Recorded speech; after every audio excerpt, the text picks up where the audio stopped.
ভাবুন তো, পৃথিবীতে এমন একটি প্রান্ত আপনি দাঁড়িয়ে আছেন যেখানে চারদিকে শুধু বিশাল সমুদ্র, কুয়াশা আর বরফ ঢাকা বাতাস। হঠাৎ কয়েক মিনিট আগে যে আকাশ ছিল পরিষ্কার, মুহূর্তের মধ্যে সেটি ঢেকে গেল কুয়াশায়। তারপর শুরু হলো বৃষ্টি, আর কিছুক্ষণ পর হয়তো ঝড়। স্থানীয়দের কাছে একটি মজার কথা আছে, আবহাওয়া ভালো লাগছে না, তাহলে 10 মিনিট অপেক্ষা করুন, কারণ এখানে 10 মিনিটের মধ্যে প্রকৃতি তার চেহারা বদলে ফেলতে পারে। এটি কানাডার নিউ ফাউন্ডল্যান্ড অ্যান্ড ল্যাব্রাডর, একটি এমন অঞ্চল যেখানে মনে হয় পৃথিবী যেন শেষ হয়ে গেছে। কিন্তু আশ্চর্যের বিষয় হলো, এই পৃথিবীর শেষ প্রান্তে আবার নতুন এক পৃথিবীর জন্ম হয়েছে। বরফ, কুয়াশা, পাহাড়, সমুদ্র, তিমি, বিশাল আইসবার্গ, প্রাচীন ডাইকিংদের পদচিহ্ন এবং শত শত বছরের পুরনো জেলেস পলি, সব কিছু মিলছে নিউ ফাউন্ডল্যান্ড অ্যান্ড ল্যাব্রাডর, যেন বাস্তব পৃথিবীর ভেতরে লুকিয়ে থাকা কোনো সিনেমার দৃশ্য। আজ আমরা প্রবেশ করব কানাডার এই রহস্যময় প্রান্তরে। দেখব এমন কিছু জায়গা যেখানে প্রকৃতি শুধু সুন্দর নয়, প্রকৃতি এখানে ইতিহাসের সাক্ষী। চ্যানেলে নতুন হলে চ্যানেলটিকে সাবস্ক্রাইব করুন। নিউ ফাউন্ডল্যান্ড অ্যান্ড ল্যাব্রাডর আসলে যেন দুটি সম্পূর্ণ ভিন্ন পৃথিবীর সমন্বয়। একদিকে রয়েছে নিউ ফাউন্ডল্যান্ড দ্বীপ আর অন্যদিকে বিশাল ল্যাব্রাডর। দুটিকে আলাদা করছে বিল ইসলের স্টারেট।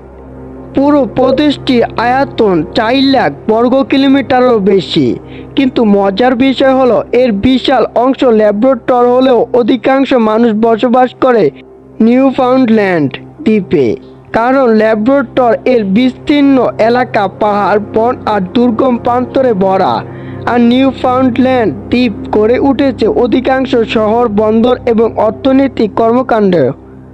কিন্তু এখানকার প্রকৃতির সামনে মানুষ যতই আধুনিক হোক, শেষ কথা বলে প্রকৃতি।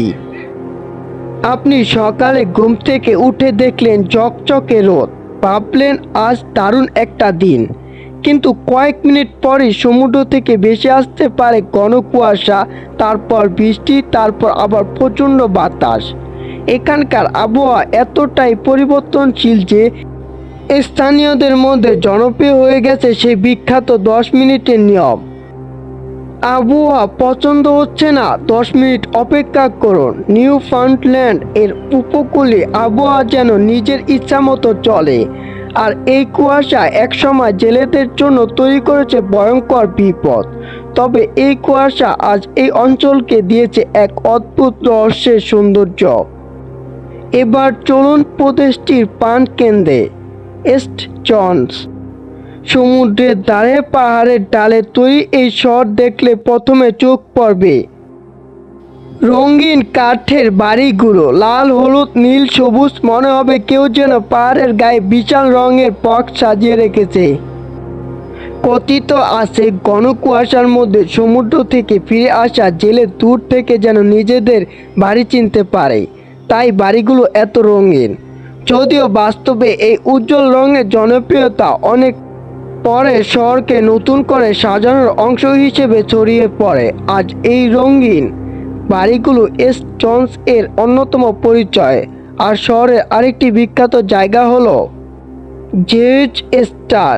রাত নামলে এখানকার পরিবেশ সম্পূর্ণ বদলে যায়, রাস্তা হয়ে যায় মানুষের জন্য উন্মুক্ত, বার, পাব আর সঙ্গীতের আলো, পুরো এলাকা যেন এক বিশাল উৎসবে পরিণত হয়। কিন্তু সেন্ট জনস শুধু উৎসব শহর নয়, এটি কানাডার অন্যতম কুয়াশাচ্ছন্ন, বাতাস প্রবণ, মেঘলা ও তুষারপূর্ণ বড় শহর। অর্থাৎ এখানে সূর্যের দেখা পাওয়া যেন সবসময় নিশ্চিত নয়। সেন্ট জনস শহর মাঝখানে দাঁড়িয়ে আছে অদ্ভুত দেখা একটি বিশাল ভবন, তার রুম। দূর থেকে মনে হতে পারে একটি কোনো আধুনিক শিল্পকলার কেন্দ্র, কিন্তু এর ভেতরে লুকিয়ে আছে পুরো নিউ ফাউন্ডল্যান্ড এর ইতিহাস। এখানে একসঙ্গে রয়েছে প্রাদেশিক জাদুঘর, আর্ট গ্যালারি এবং জাতীয় আর্কাইভ। ভবনটি অবস্থান সাধারণ নয়, এটি নির্মাণ হয়েছে পুরনো ফার টাউন সেট এর ধ্বংসাবশেষের উপর।